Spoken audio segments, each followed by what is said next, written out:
let's use the time. If anybody has any questions, I'm sure many of the 9/11 family members would be happy to take questions. Yes? The question is, why has this territory around Ground Zero not been declared a historic preservation district? And why haven't covenants, for obvious reasons, been created where the National Park Service would take over zoning rules? The City Landmarks Preservation Commission is appointed by the administration of the City of New York. Mayor Bloomberg appoints every single person on that commission. They held public hearings. Several 9/11 families testified. People who are here, Rosaline Talon, myself, many other people testified. We were speaking to deaf ears. Political correctness is what determined that this area was not sacred ground. As far as the National Park Service, the family members who have labored since shortly after 9/11 to declare Ground Zero a national landmark and to have the Park Service take it over, the answer, the unofficial answer from the Park Service is that they don't want to touch this issue with a 10-foot pole. It's so disheartening. And finally, and I know you want to make a comment, finally, the name of this so-called memorial and museum is the National 9/11 Memorial and Museum. That is a lie. The National Park Service has nothing to do with it. It is a name that was made up by the people that control the City of New York and Ground Zero. That's the basis that they're asking people like you, good-hearted people, to give in money to this. It's a fraud.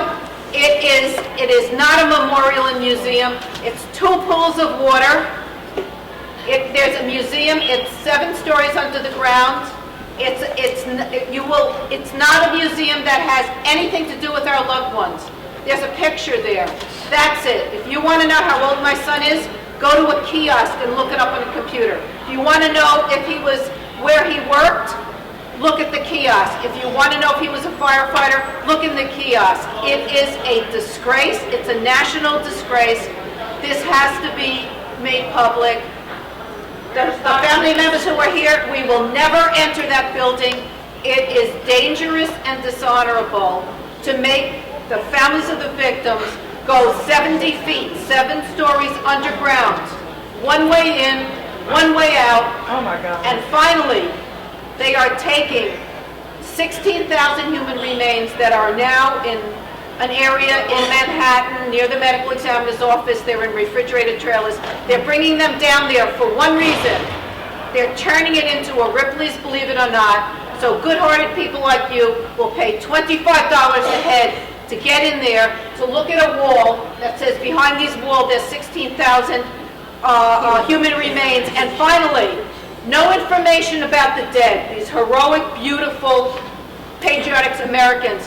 But the people who run the 9/11 Memorial Museum are going to have a wall that we call the Terrorist Wall of Fame, with the pictures of the terrorists and their last statements and all of their motivation. That's the God's honest truth. But they have succeeded in suppressing all the atrocities about this Memorial Museum. And Daisy Kahn is on the board. Yes, Daisy Kahn is on the board, and I'll tell you one other thing. Before some people were successful in having her name removed, she had a space on the memorial website called Muslim Voices. People were supposed to write in their experience if they were a Muslim after 9/11, if they had a bad experience, if they had a good experience, and a copy of all of these experiences was to be copied to another Muslim group so that they could keep it for their records. You know what? This is an atrocity. We need your help to stop this. This is about our loved ones. This is not about anybody's religion.